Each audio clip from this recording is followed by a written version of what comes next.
So, if you've been following along with the vlogs, you know that I came back from India yesterday. You can see I've still got my henna on my hand. How beautiful is it? But it made me think a lot about a few things. Over there, it felt like things didn't run on a clean, smooth timeline. You can plan, but the plan is more like a suggestion. And somehow you just keep moving, and things all work out in the end. Then, when I got back here to the Netherlands, the first thing that my phone did was predict everything, down to the minute, down to almost every step that I took, it felt like. Down to the moment I need to leave my house to do something, or get on the train here, or the best time to shop when there's no crowds. It felt like it went back into this prediction mode.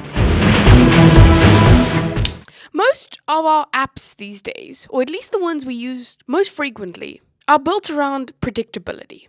Maps forecast your arrival time. Calendar tells you the ideal way to structure your week.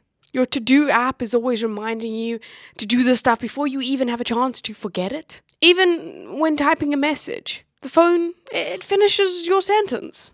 It's all meant to stabilize the day and make things feel easier. Oh, hello. I see you back. Right, but that's the thing. When every part of your day is structured to behave, you stop expecting anything else. And when you stop expecting anything else, you start to get frustrated when life doesn't follow this script. And as we all know, real life, it never follows a script.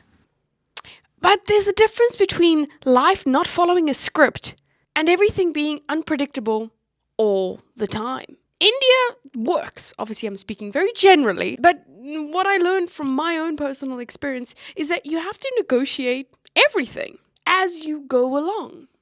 And here in the Netherlands, and most of the parts of South Africa that I frequent, people don't want to negotiate every 5 minutes. And honestly, I don't blame them. It was quite tiring. So I'm not saying that we need to inject chaos. I'm saying unpredictability forces you to adjust in the moment. You pay attention. You read situations. You adapt to people. And when an app handles all of that for you, you lose small decisions. And those small decisions are actually where you and I feel most involved in our days. But the apps, they aren't trying to remove involvement. They're trying to remove the friction, the parts of the day that drain you. If you can avoid standing in the wrong queue or taking the long route home, why wouldn't you? It's because sometimes the wrong thing teaches you more than the right one.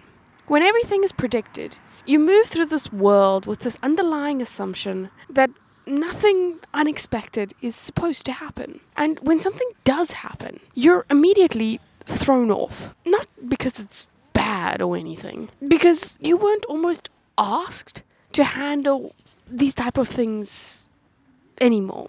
And you stop building this muscle of dealing with real situations. But is it really a muscle? Or is it just unnecessary stress that people are happy to avoid?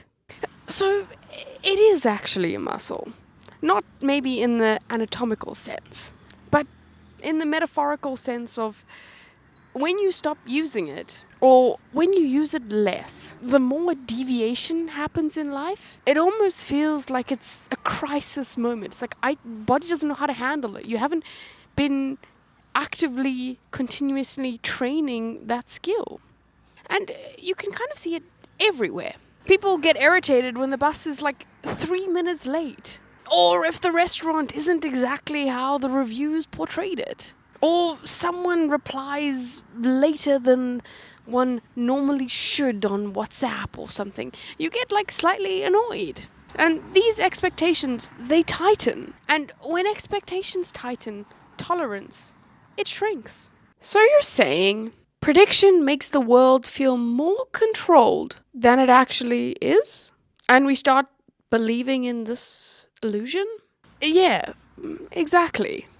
Predictability, it looks like help, but it slowly rewrites what you think a normal day should feel like. And then the smallest interruption feels like something went terribly wrong, when really it's just life being life.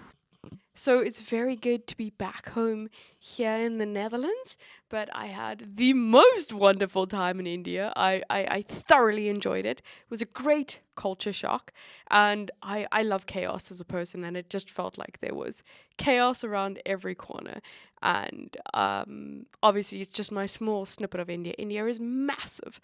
New Delhi is like one of the largest capitals in the world with regards to population, and the traffic said that all. But the people were so kind, so caring. The food was delicious, and I was filled with energy, just from being in the country.